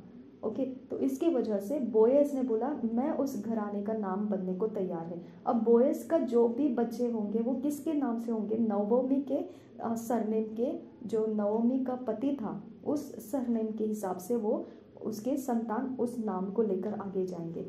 देखिए, परंतु हेपेर जो गिलाद का पुत्र, माकीर का पोता और मनश्शे का परपोता था, उसके पुत्र यानी सलोफाद के बेटे नहीं, बेटियां ही हुई, और उनके नाम महला, नोवा, होगला, मिल्का और तिरसा है। तब वे एलियाजर नामक नून के पुत्र यहोशू और प्रधानों के पास जाकर कहने लगी, यहोवा ने मूसा को आज्ञा दी थी कि वह हमको हमारे भाइयों के बीच भाग दे। तो यहोशू ने यहोवा की आज्ञा के अनुसार उन्हें उनके चाचाओं के बीच भाग दिया। तब मनश्शे को यरदन पर गिलाद देश और बाशान को छोड़ 10 भाग मिले, क्योंकि मनश्शेइयों के बीच में मनश्शेया स्त्रियों को भी भाग मिला, और दूसरे मनश्शेइयों को गिलाद देश मिला। तो इस प्रकार से ये देशों के नाम हमको देखने को मिलते हैं। किस प्रकार से ये छोटे छोटे हम नाम सुनते हैं परमेश्वर के। इजरायली लोगों के बीच में कैसे बंटवारे हो गए, उनके वंश के नाम के हिसाब से जमीन को पहचाना जाता था। ओके, तो ये कैसे हो गया? अब बेटियों के कारण पिता का नाम जो है वो जिंदा रखने के लिए बेटियां उस जमीन के हकदार बन गई। लेकिन अब बेटियों के जो बेटे रहेंगे वो उस जमीन के नाम से जाने जाएंगे, वो अपने पिता के घराने के नाम से नहीं जाने जाएंगे। समझा? क्योंकि वो उनके पिता कौन रहेगा? अभी जो बेटी के पिता का जमीन है उस नाम को उनको सरनेम बोलकर लेना पड़ेगा। ये ही वो बोयस लेने को तैयार हो गया था और उसका बड़ा भाई लेने को तैयार नहीं था। इसी विषय को हम और एक जगह देख सकते हैं, जो एजरा के 2 अध्याय में, एजरा के 2 अध्याय के 61 वचन में लिखेंगे, याजकों की संतान में से हबाया की संतान, हक्कोस की संतान और बरजिल्ले की संतान, जिसने गिलादी बरजिल्ले की एक बेटी को ब्याह लिया और उसी का नाम रख लिया था। इन सबों ने अपनी अपनी वंशावली का पत्र औरों की वंशावली की पोथियों में ढूंढा, परंतु वे न मिले, इसलिए वे अशुद्ध ठहराकर याजक पद से निकाले गए। तो देखा इसका महत्व कितना है कि अगर उनके जमीन के ऊपर से नाम मिटा दिए तो उनके वंशावली के अंदर उनको जो काम परमेश्वर ने सौंपा था उस काम में से भी उसको हटा दिया जाता था। इसके लिए वो बेटियों का ये सवाल हो गया था कि ऐसे कैसे हो सकता है, अगर हमारे भाई नहीं है, पिता नहीं है, तो अब हमारा नाम मिट जाएगा, तो हम तो यहोवा के लिए कुछ काम करने का मकसद ही नहीं रखेंगे, हमारा वंश जो है वो खत्म हो जाएगा, है ना। तो पिता का काम जो था वो जारी रखने के लिए हमको जमीन का नाम बचा के रखना है। ओके, तो यहाँ पे वो कैसा था, वो एडॉप्ट किया जाता था। जो दुल्हन है उसके पिता क्या करते हैं, दुल्हन के पति को यानी अपने दामाद को, अपने जमाई को वो पुत्र के जगह पर स्वीकार लेते हैं। अब पुत्र बनने के कारण अब वो किसका नाम लेकर जिएगा, जो पत्नी के पिता का नाम है वो लेकर वो जिएगा। ओके, तो उसकी जमीन के नाम से ही उसकी फिर संतति को पहचाना जाएगा। ये बात को हम नेहमिया के 7 अध्याय में भी देख सकते हैं। नेहमिया के 7 अध्याय के इज़रा के बाद ही है पुस्तक नेहमिया। नेहमिया के 7 अध्याय के 63 वचन में देखेंगे।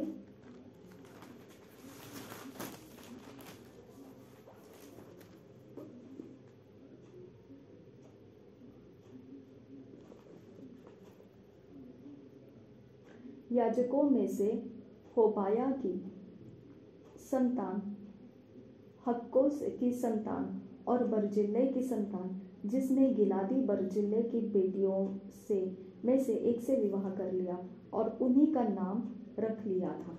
ठीक है, तो एडॉप्ट कर लिया उन्होंने उसका नाम। वैसे गिनती के पुस्तक में भी देख सकते हैं 32 अध्याय के 41 वचन में, गिनती की पुस्तक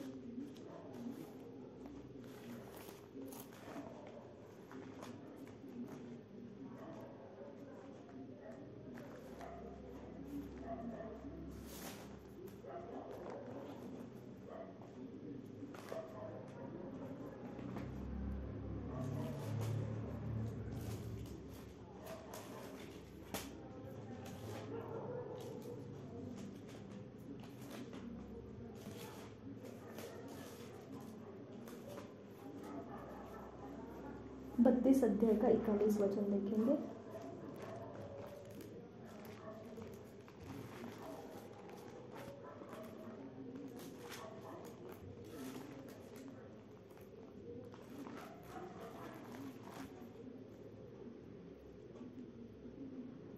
गिनती की पुस्तक 32 अध्याय का 41 वचन। और मनश्शेई याईर ने जाकर गिलाद की कितनी बस्तियां ले ली और उनके नाम हवोत्याईर रखे।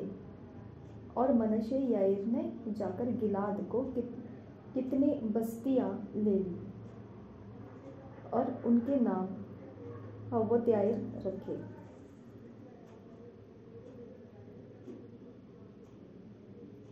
और नोबह ने आकर गांवों समेत कनात को ले लिया और उसका नाम अपने नाम पर नोबह रखा। तो अभी आपको समझ में आया होगा कि हमारे सरनेम ऐसे क्यों हैं। ओके, जैसा हमारे वंश के अंदर बदलाव होता गया तो उस तरह से हमारे वंश के नाम चेंज हो गए। किसी ने एडॉप्ट कर लिया होगा जमाई को, तो जमाई का जो सरनेम था वो रुक गया और उस घराने की बेटी का जो सरनेम था उस बेटी के सरनेम से उसका पीढ़ी स्टार्ट हो गया। ओके, तो सारा मिक्सचर हो चुका है यहाँ पे, व्यवस्था के अंदर ही हमको देखने को मिलते हैं। तो इसका वजह क्या था? क्योंकि वो ज़मीन जायदाद के बंटवारे के लिए फिर उस नाम से पहचाना जाता था, वो ज़मीन के मालिक से पहचाना जाता था, इसकी वजह से उनको ये ऐसा चेंजेस करना पड़ता था। अब हम देखेंगे और एक जगह में है ये, पहले इतिहास के पुस्तक में देखेंगे इसको।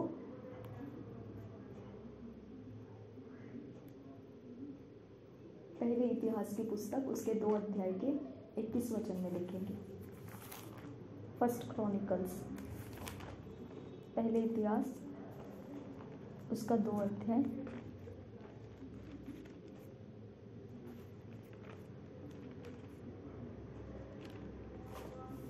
और 21 वचन। पहले इतिहास 2 अध्याय उसका 21 वचन। इसके बाद हेस्रोन गिलाद के पिता माकिर की बेटी के पास गया, जिसे उसने तब ब्याह लिया जब वह 60 वर्ष का था, और उससे सगोब उत्पन्न हुआ।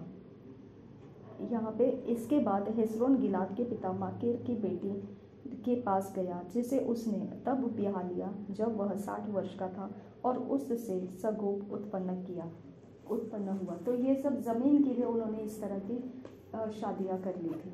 और आगे देखिए,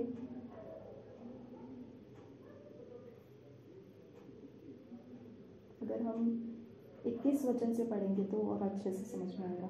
इसके बाद आगे है, और सगोब से याईर जन्मा, जिसके गिलाद देश में 23 नगर थे, पर गशूर और अराम ने याईर की बस्तियों को और गांवों समेत कनत को उनसे ले लिया।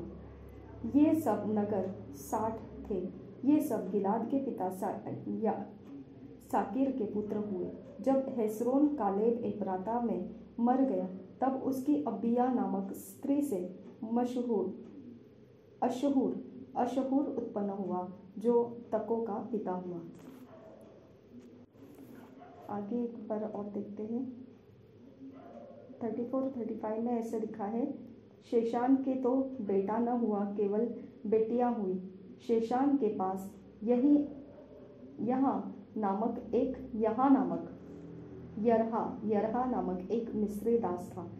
शेशान ने उसको अपनी बेटी ब्याह दी और उससे अतय उत्पन्न हुआ। ओके, तो इस तरह से हम देखते हैं कि व्यवस्था के अंदर लोगों ने अपने जो लड़के थे, लड़कों ने लड़कों के पिता का नाम छोड़कर लड़की के पिता के नाम को एक्सेप्ट किया और वो वंशावली में से यूसुफ दाऊद के घराने में जुड़ा हुआ है। ठीक है, तो यकुन्या का घराना बंद हो गया था, लेकिन फिर भी यूसुफ दाऊद के घराने का कैसे बना, तो ये लाइन से वो बना, व्यवस्था के कारण वो बना। तो सवाल ये है कि परमेश्वर कितना योजना करता है। देखो शैतान कैसा पीछा किया था। आदम को परमेश्वर ने उत्पत्ति करने के लिए निर्माण किया था। ओके, आदि माता आदि पिता बना के उनको उत्पत्ति लाने के लिए आदम के अंदर बीज रखा हुआ था, उनको प्लान दिया गया था अच्छे तरह से, लेकिन शैतान ने उस प्लान को खराब कर दिया। उसके बाद परमेश्वर ने 3 अध्याय में 15 वचन का प्लान डाल दिया।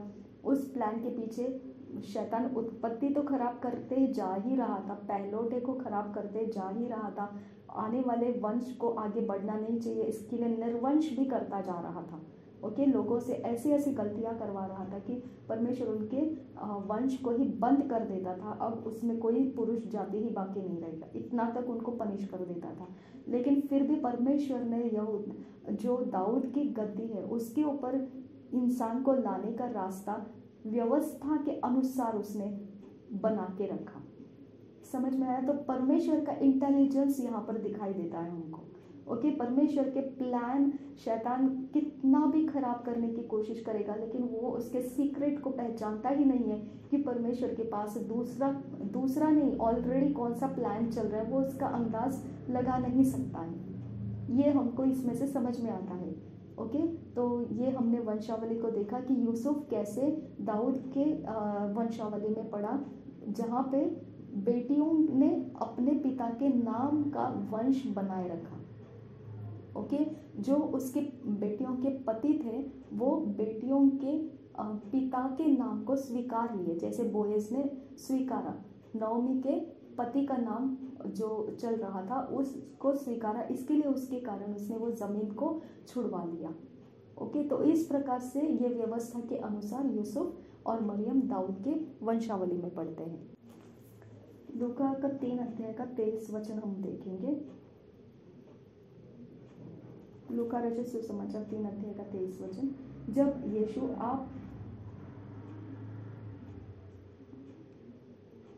आप उपदेश करने लगा तो लगभग 30 वर्ष की आयु का था और जैसा समझा जाता था यूसुफ का पुत्र था। ओके, यानी जैसा समझा जाता था, क्योंकि उसको मरियम और यूसुफ के ही घर में पाया गया। मरियम के साथ यूसुफ की मंगनी हुई थी और वही उसके बच्चे का पिता देखने में आता था, तो लोगों ने यूसुफ को देखने में तो यीशु मसीह का पुत्र ही समझा था। और वह एली का और वह मत्तात का और वह लेवी का और वह मलकी का और वह यन्ना का और वह यूसुफ का और वह मत्तित्याह का और वह आमोस का और वह नहूम का और वह असल्याह का और वह नोरा का और वह मात का और वह मत्तित्याह का और वह शिमी का और वह येसेक का। ऐसे वंशावली को आगे लेकर जाएंगे तो यहाँ पर आपको देखने को मिलता है वो दाऊद और वह मत्ताता का और वह नातान का और वह दाऊद का। ओके, तो ये आपको आगे वंशावली पढ़ते जाएंगे तो किस प्रकार से प्रभु यीशु मसीह दाऊद के गद्दी पर आने का वंश को पकड़ पाया, इसमें से हमको देखने को मिलता है। ओके, यहाँ पे यीशु मसीह के यूसुफ के वंशावली को किस प्रकार से दाऊद के वंशावली के साथ जोड़ दिया गया, यहाँ पे हमको देखने को मिलता है। ये व्यवस्था के कारण वो दाऊद की गद्दी से जुड़ गया था। तो एक्चुअली हम यहाँ पर एक बात को देख सकते हैं कि परमेश्वर मनुष्य जाति बन के आने का उद्देश्य मनुष्य जाति बनकर आना ये नहीं था, लेकिन दाऊद के गद्दी के ऊपर बैठने वाला इंसान परमेश्वर तैयार कर रहा था। ओके, तो यहाँ पे हम ये सोचते हैं कि परमेश्वर मनुष्य बन के आया, परमेश्वर मनुष्य बन के आया, परमेश्वर मनुष्य बन के आने का महत्व से ज़्यादा परमेश्वर को दाऊद के गद्दी के ऊपर एक इंसान को सदा के लिए बिठाना था। उसने दाऊद को प्रॉमिस किया था उसका गद्दी कभी खाली नहीं रहेगा, और वो दाऊद के गद्दी को खाली नहीं रखने वाला, लगातार अनंत काल तक वो बनाए रखने वाला इंसान को तैयार कर रहा था। और उसके बारे में वो पूरा उत्पत्ति से लेकर प्लान में चलता हुआ आया है, वो वंश को संभालते हुए आया है। वंश के अंदर उसने व्यवस्था का हेल्प लेके उसने व्यवस्था को टर्न किया और इस लाइन से लेकर आया कि वो व्यवस्था के अनुसार ही यीशु मसीह का जन्म हो, और उस व्यवस्था के अंदर से ही वो यीशु मसीह को उस गद्दी के ऊपर, दाऊद के गद्दी के ऊपर बैठने वाला बना सके। इसके लिए एक बहुत ही अद्भुत तरीका इस्तेमाल करता है परमेश्वर छुड़ाने के लिए, मनुष्य को छुड़ाने के लिए। 3 अध्याय के 15 वचन में उसने बोल दिया, ओके, क्योंकि परमेश्वर वंश के साथ क्या करने वाला है इसके पीछे शैतान पड़ गया था। ओके, तो 3 अध्याय के 15 वचन में हमको देखने को मिलता है कि परमेश्वर ने वो प्लान को बनाए रखने के लिए कौन से रास्ते को डिक्लेयर कर दिया था। वो प्लान बन भी गया, आगे भी आ गया, लेकिन हम उस प्लान को नहीं समझ पाते। हम सिर्फ इतना ही बोलते हैं कि परमेश्वर का पुत्र मनुष्य बन के आया, परमेश्वर का पुत्र मनुष्य बन के आया। हम बस वो ही बात को समझते हैं, लेकिन वो जैसे हम यीशु मसीह को सेलिब्रेट करते हैं कि उसका जन्म हुआ, उसका जन्म हुआ, लेकिन हमको पता ही नहीं है परमेश्वर ने गुस्से में आकर ये चिन्ह दिया था। ओके, उसने गुस्से में आकर यकोन्या का ब्लड लाइन बंद किया था। उसने गुस्से में आकर चिन्ह बताया था, और वहाँ पे उस बारे में बोला था जिस दिन तक वो मधु और मक्खन खाएगा और भला को ग्रहण करना और बुरे को त्यागना जब तक वो नहीं सीखेगा, तब तक ये इज़राइल देश उजाड़ दिया जाएगा। इज़राइल नहीं, सॉरी, वो देश जिससे दाऊद का घराना डर रहा है, वो 2 राजा लोग जो भी है जो डरा रहे दाऊद के घराने को, वो खत्म हो जाएंगे, वो नाश हो जाएंगे। ओके, वो उसके बारे में ये सारे प्लान है, और हम क्या करते हैं, हम वो सब कुछ नहीं जानते हैं। हम सिर्फ सेलिब्रेट करते हैं और बस मज़ा करते हैं, हाँ हैप्पी क्रिसमस करते बैठते हैं, लेकिन हम ये कभी नहीं देखते हैं कि ये गुस्सा होकर परमेश्वर ने साइन दिया था। ओके, उसने बोला था कि तू कब तक, ओके, तो आहाज राजा को बोला था तू कब तक ऐसा करता रहेगा और परमेश्वर को उकताता रहेगा, और दाऊद के घराने को बोला था तू कब तक, दाऊद के घराने, तू कब तक तू कब तक परमेश्वर को उकताता रहेगा। और फाइनली जाकर उसने जो दाऊद के घराने में से जो राजगद्दी चलती आ रही थी, उस राजगद्दी के ऊपर जो आखिरी में था यकोन्या, उसके वक्त में उसको पूरी तरह से श्राप दे दिया और बोला स्टॉप करो, अब नहीं जाना है आगे। ओके, यानी इतना गुस्सा हो चुका था, और उसने बोला इसके कारण मैं तुमको एक चिन्ह दूंगा, ओके, कि तब तुमको समझ में आएगा कि मैं तुम्हारा परमेश्वर हूँ। ओके, तो हमको ये सारे बैकग्राउंड अगर मालूम नहीं है तो जो हम कर रहे हैं वो सरफेस पर रहता है। ओके, तो इसके लिए हम गलती में कुछ भी विश्वास कर लेते हैं, और सही ढंग से विश्वास नहीं होने के कारण हम कच्चे विश्वास में रहते हैं, आधे पक्के आधे कच्चे रह जाते हैं। हम पूरी तरह से समझ नहीं पाते हैं कि परमेश्वर का प्लान क्या है। जब हम सही ढंग से समझ पाएंगे कि परमेश्वर का प्लान क्या है, तो बाकी हलचल से फिर हमको डर नहीं लगेगा, बाकी सारे ऊंचा नीचा चीज़ों से हमको डर नहीं लगेगा, क्योंकि हमको मालूम है कि परमेश्वर का प्लान इतना उत्पत्ति से लेकर अभी तक परमेश्वर ने बराबर से हैंडल किया है, तो वो हमारे बारे में भी प्लान में हैंडल कर रहा है। हमको कोई चिंता का विषय नहीं रखना है, डर का विषय नहीं रखना है, क्योंकि परमेश्वर के पास हमारा फ्यूचर है। उसने हमको अनंत काल के जीवन में लिया है। वो जानता है कि हम किस प्रकार से अनंत काल के जीवन में ट्रैवल करने वाले हैं, किस प्रकार से हम जर्नी के अंदर है, वो जानता है। तो हम सिर्फ विश्वास योग्यता से चलना है। ओके, हमको परमेश्वर के ऊपर ट्रस्ट करके चलना है। इतना ही काम परमेश्वर ने हमको दिया है। वो ट्रस्ट करके चलने के वक्त में हमको बैक ऑफ द सीन परमेश्वर क्या कर रहा था, अगर वो पुराने नियम नए नियम में जोड़कर हम सीखेंगे तो हम उस बात के ऊपर और तसल्ली पा लेते हैं कि हम सुरक्षित हैं, हम परमेश्वर के प्लान में हैं, हमने कुछ भी खोया नहीं है, सब कुछ परमेश्वर की योजना में ठीक से हो रहा है। ओके, वो कुछ भी छोड़ा नहीं है, कुछ भी त्यागा नहीं है, सब कुछ बराबर से हो रहा है। इतना कॉन्फिडेंस, आत्मविश्वास हमारे अंदर आ जाता है। इफिसियों के पत्री 2 अध्याय का 8-9 वचन अगर हम देखेंगे, इफिसियों के पत्री 2 अध्याय का 8 और 9 वचन हम देखेंगे।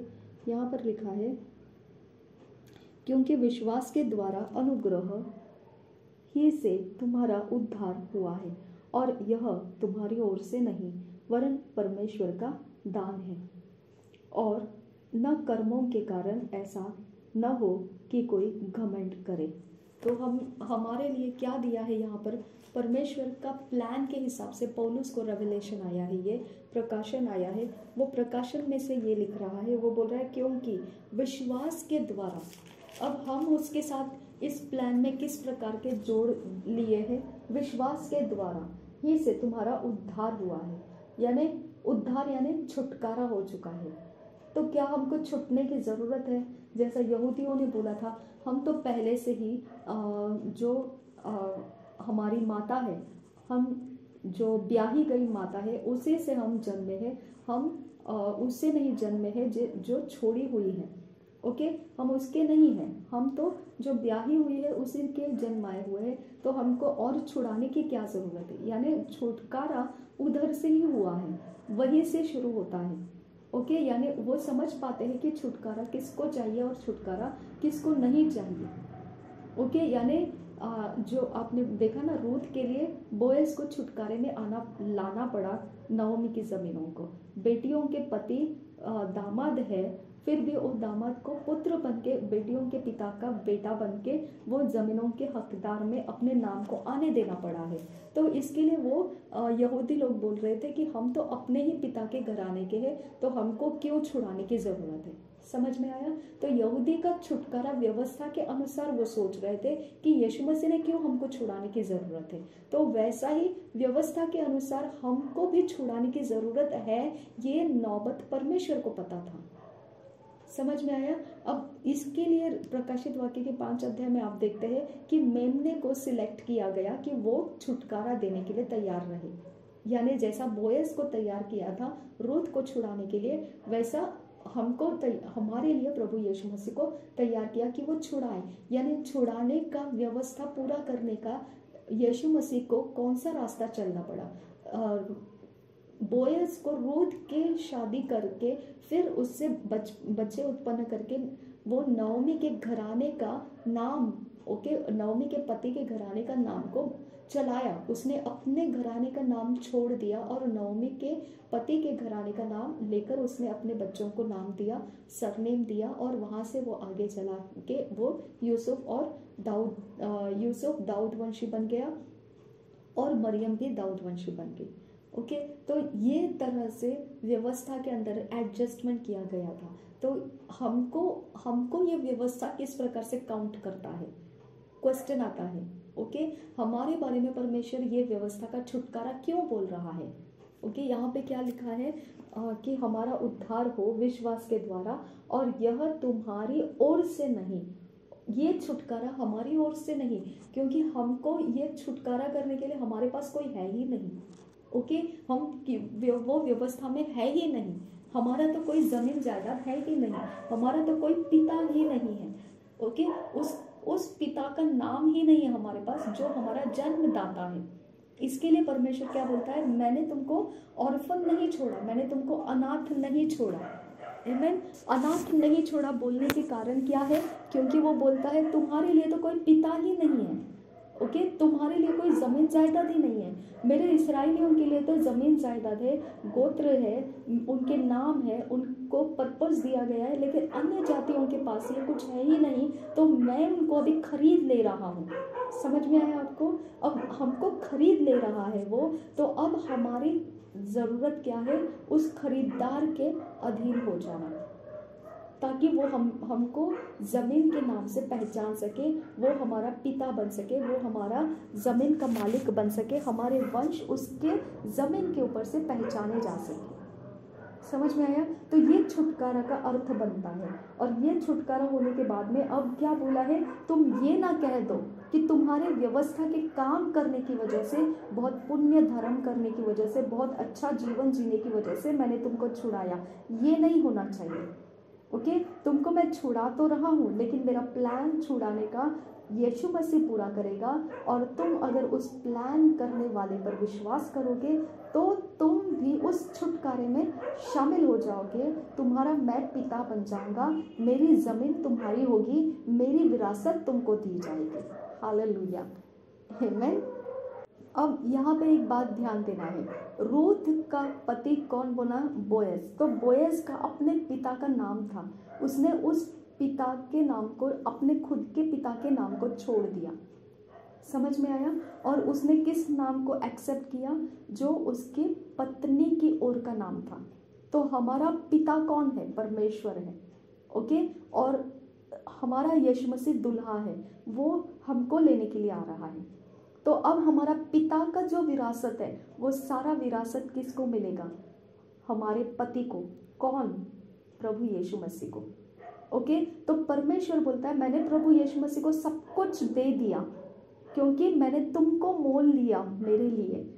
तो अब तुम बेटियां हो, मेरी बेटियां हो, तो मेरी बेटियों के जगह में मेरी विरासत को संभालने वाला मैं तुमको मेरी ओर से जो विरासत है दे रहा हूँ, लेकिन वो विरासत को आगे लेकर जाने वाला मेरे नाम को आगे लेकर जाएगा। ओके, वो मेरे नाम को कैसे आगे लेकर जाएगा? वो अब मैं उसको मेरे लिए ले रहा हूँ, तो मेरे लिए लेने के बाद में वो मेरा नाम उस पर आता है, वो नाम लेके आगे जाएगा, वो अपना खुद को छोड़कर वो मेरे नाम को आगे लेकर जाएगा। इसके लिए प्रभु यीशु मसीह ने शरीर की अवस्था को मृत्यु तक कंप्लीटली ख़त्म कर दिया, और आत्मा की अवस्था में हम सबको इकट्ठा करके पिता का नाम उसके ऊपर लिया, और उस पिता के नाम के नीचे उसके संतान बनाकर, उसके भाई बंधु बनाकर, उसके विरासत के ऊपर हम अपने भाग को छापा लगा हुआ प्राप्त करके उसके संगति में, नए क्रिएशन में, नए सृष्टि में, उसके साथ संगति में, जहाँ पर वो है वहाँ पर हम पहुँचा दिए गए हैं।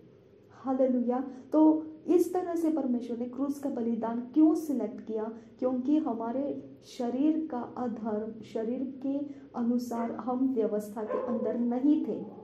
ओके, ये शरीर को जो इज़राइली लोग थे, खतना के द्वारा परमेश्वर के जन पहचाने जाते थे।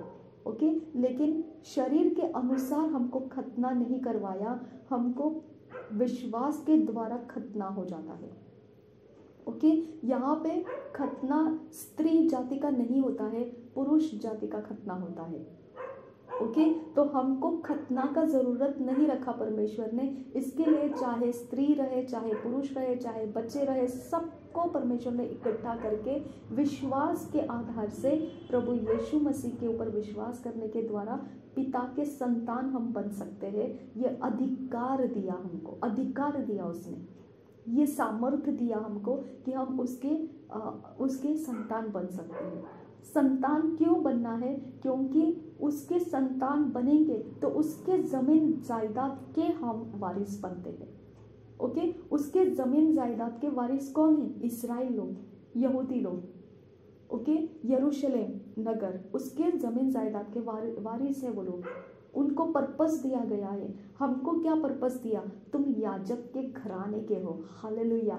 ओके, तो अब आपको समझ में आया, जो मिलाप वाला तंबू था उसके नॉर्थ में 3 गोत्र, याकूब के 3 संतान के पीढ़ी रह रही थी, या उसके साउथ में याकूब के 3 बच्चे उसके वंशावली रह रही थी, और वेस्ट में, ईस्ट में दोनों तरफ भी 3-3 बांटे गए थे। तो टोटल 12 गोत्र थे। इसके अंदर अन्य जाति का भी एक वंश परमेश्वर ने लेकर आया और सबको एक एक पर्पस दिया था। उस गोत्र के अंदर एक एक पर्पस दिया गया था मंदिर की सेवा करने का। उस मेल मिलाप के तंबू के बीच में जब परमेश्वर मूसा के साथ बात करता था, उस जगह का सेवकाई करने का जिम्मेदारी सौंपा गया था। उस जिम्मेदारी में याजक और लेवी थे। ओके, तो याजक और लेवियों के बीच में हमारी गिनती हुई है। Hallelujah, hallelujah.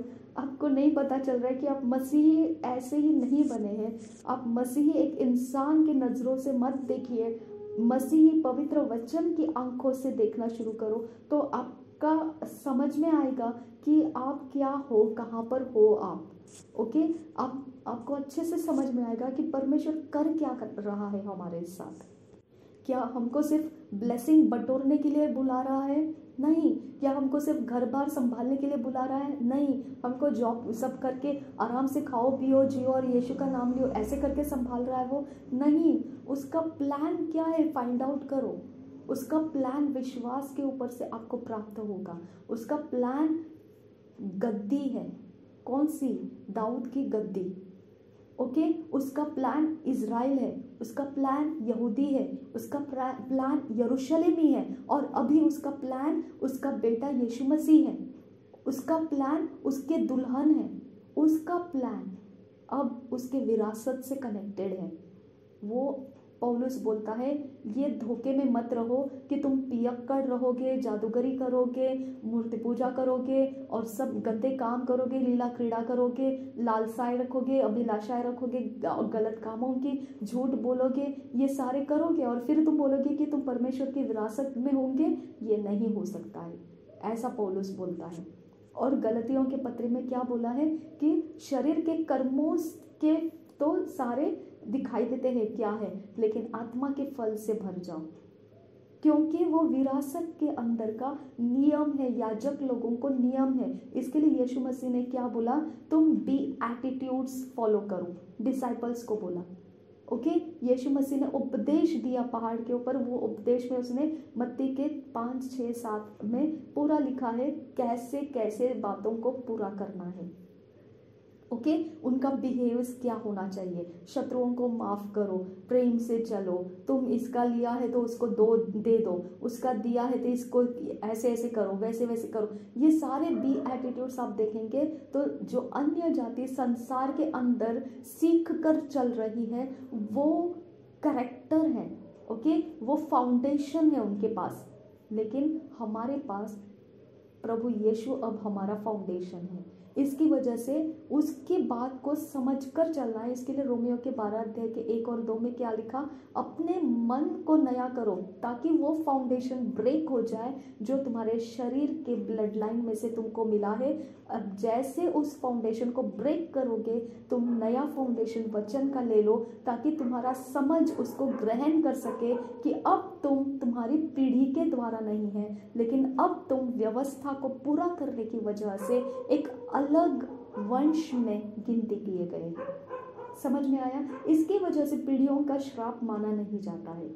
ओके, क्योंकि अब हमारी पीढ़ी वो नहीं है जो ब्लड लाइन से आई। जब परमेश्वर खुद वो ब्लड लाइन के अंदर चेंजेस कर रहा है और व्यवस्था की लाइन को लिनियज में, जीनियोलॉजी में, वंशवाली में लेकर आ रहा है, तो हम वही है। हम ब्लड के अंदर की वंशावली से कट जाते हैं और व्यवस्था के अनुसार जो पूरा किया गया है उस ब्लड लाइन में से, उस वंशावली में से अब हम आगे जा रहे हैं। तो हमारा वंशावली यीशु मसीह है जिसने व्यवस्था को पूरा किया है।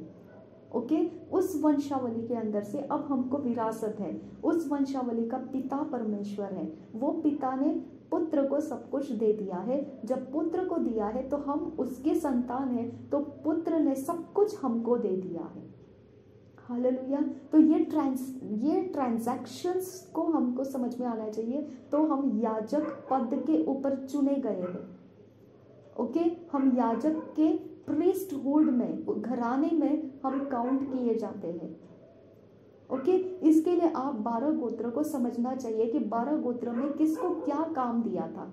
तब आपको समझ में आएगा कि 12 गोत्र में से हम कौन से स्टैंडर्ड के लोग हैं। मल्कीसदेक याजक का पद के ऊपर से अब्राहम से दशमांश लेकर गया था।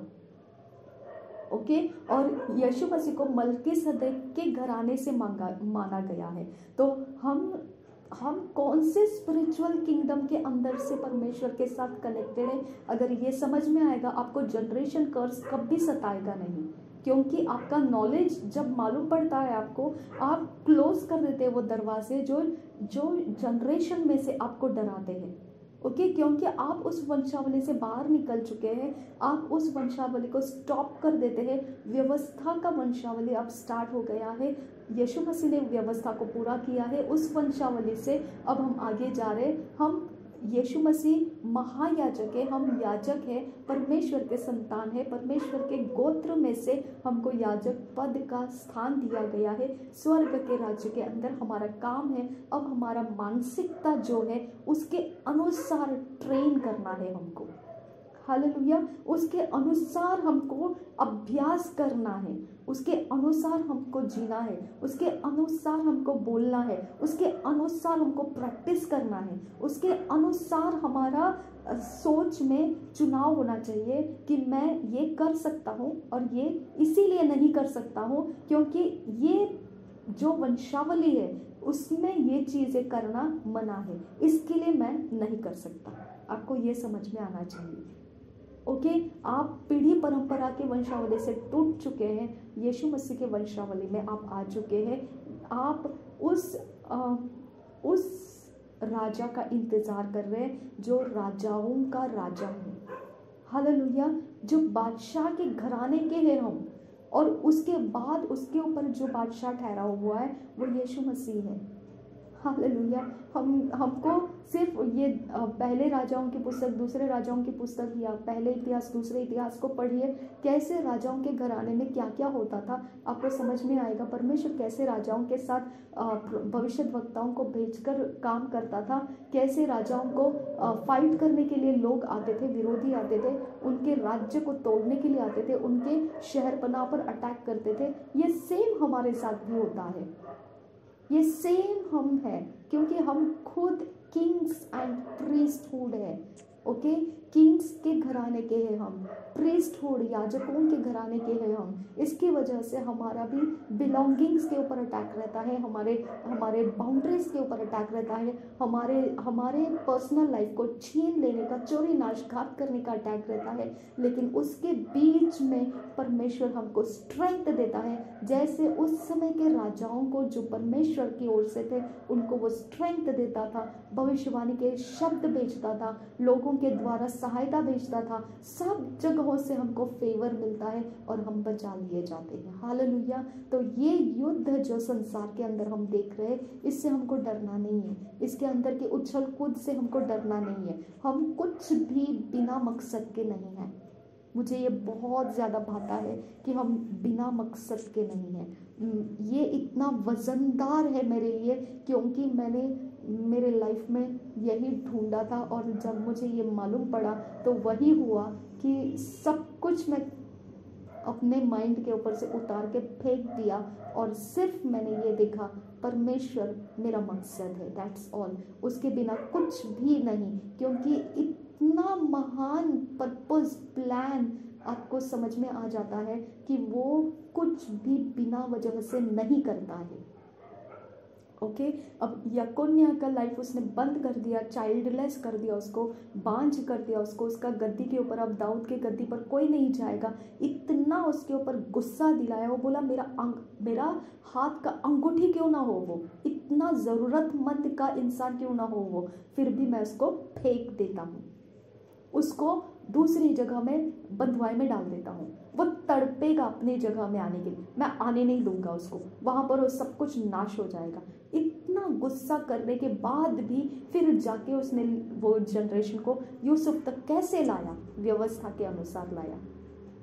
बेटियों का पति जो था वो दाऊद के घराने के बन गए, और वो पति दाऊद के घराने के बनने की वजह से बेटियों के पिता का नाम उन्होंने लिया। उस पिता का नाम को उसने अपने पिता का नाम ऐसा समझकर उसके बच्चों को वही नाम दिया, और वो आगे जाकर यूसुफ और मरियम दाऊद के घराने के बने। समझ में आया? तो हमारा कुछ भी वेस्ट नहीं होता है, परमेश्वर के प्लान में है। इससे ज़्यादा आपको क्या आनंद करने के लिए चाहिए? मुझे तो इससे ज़्यादा आपको कुछ समझाने की ज़रूरत नहीं है। अपने आनंद का बहाव बढ़ाते रहिए। आमेन। प्रभु का आनंद मेरी ताकत है।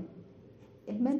तो ताकत बढ़ाइए, परमेश्वर में आनंदित रहिए। हम आगे कंटिन्यू करेंगे इसके बाद। प्रभु यीशु मसीह हम सबके साथ बना रहे।